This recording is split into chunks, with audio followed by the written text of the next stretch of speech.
Hello dear students, in this video we'll do one more important paragraph and that is imparting education to girls.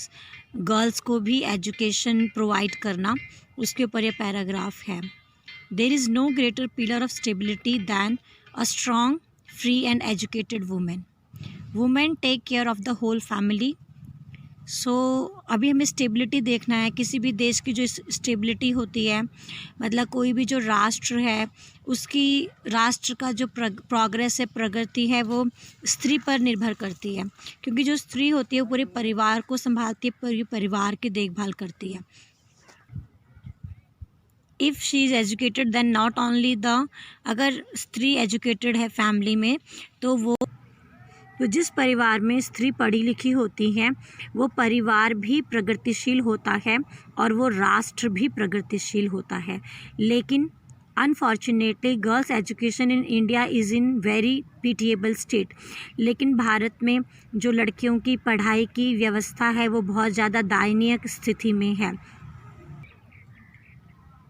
In many parts of India girls are married of early. Bharat के काफ़ी सारे हिस्सों में लड़कियों की शादी कम उम्र में कर दी जाती है. Is it not astonishing? क्या ये हैरानी की बात नहीं है? Why this girls are married in such a small age? क्यों इन लड़कियों की शादी इतनी छोटी उम्र में हो जाती है? अब इन लड़कियों की आयु इतनी छोटी होती है कि ये अपनी खुद की तो देखभाल नहीं कर सकते, तो ये परिवार का देखभाल कैसे करेंगी? They are not able to take care of themselves, then how can they take care of the family? The seeds of education, the seeds of success in every nation on earth are best planted in women and children. अब अगर हमें किसी देश में सफलता देखनी है तो हम वुमेन को और चिल्ड्रन को अगर एजुकेशन प्रोवाइड करेंगे तो उस देश की सफलता निश्चित है. Girls have right for education and they should be provided value based education. लड़कियों का पूरा हक है कि उनको शिक्षा प्रदान की जाए और हमें सरकार को और माता पिता को लड़कियों को अच्छी शिक्षा देना हमारा हक है, हमारा फ़र्ज़ है. It should be realise that educating a girl means educating the whole family. और हमें इस बात का पता होना चाहिए कि अगर हम एक लड़की को पढ़ाते हैं तो इसका मतलब हम पूरे परिवार को शिक्षा प्रदान कर रहे हैं.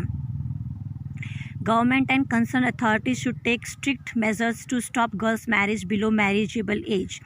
गवर्नमेंट को और जो अथॉरिटीज़ इससे रिलेटेड हैं उनको ये ध्यान रखना है कि लड़कियों की शादी कम उम्र में ना हो. Steps must be taken to raise funding for girls education.